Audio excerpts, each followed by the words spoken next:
Hi, this is Mrs. Cunningham. I'm going to talk to you about your assignment today. It is, if you're on the Google Classroom, you click on classwork and then you go down to assignments, and Q1 is quarter one. The most recent assignment will always be at the top. This one is called Successful Year, One Paragraph Essay. You can see the due date is right here next to the name of the assignment. Due September 28th, that is Monday. I'm going to give you tomorrow and the weekend to work on it if you need it. Here's the directions. It says open the document with your name. So you can see I've attached two things. One is the graphic organizer that will help you plan your essay. The other one is the Google Doc that yours will have your name on it. And that's where you will actually type your essay to turn in. So first I'm going to open the Google Doc. This has the prompt that you're going to be using. It says remote learning is new for all of us. Most of us miss the typical school building and interacting with our teachers and peers. With all the new changes and challenges this year, how will you ensure you stay on course and succeed during your ninth grade year? What are 3 things you can do to ensure you have a successful ninth grade? Provide examples and explanations for each strategy. You will type your answer right here below the prompt, and then on your screen, I think it says click to turn in or something like that. I don't know what it looks like on your screen. Here is the graphic organizer you can use to help you plan out your essay. So I'm going to click that link and open it. It opens it is a Word document.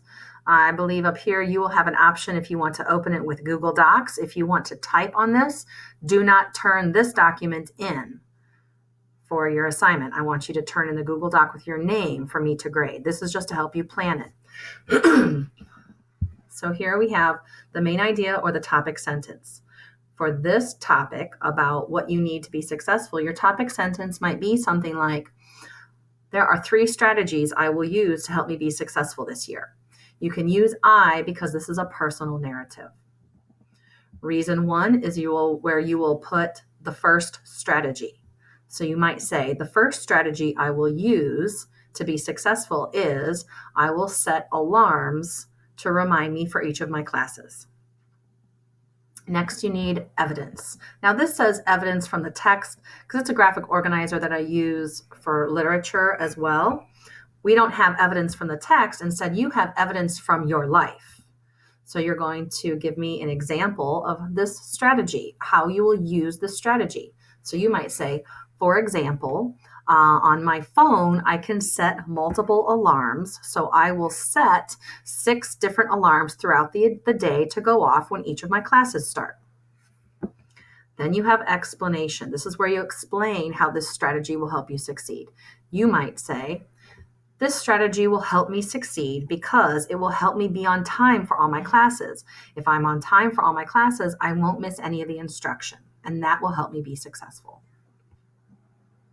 Then for reason number 2, you're going to put a second strategy, a second example of how that strategy will work, and a second explanation of how that strategy will help you be successful. Same thing. Reason 3 is a third strategy, an example from your life about how you will use this strategy, and an explanation how this strategy will help you be successful. Then you need a concluding sentence. For example, something like, in conclusion, if I can put these strategies into place, I will have a successful year. Now remember, you're not going to turn in this graphic organizer. You're going to retype it on the Google Doc that has your name. And if you have any questions, please let me know in the Meet or in the GoGuardian.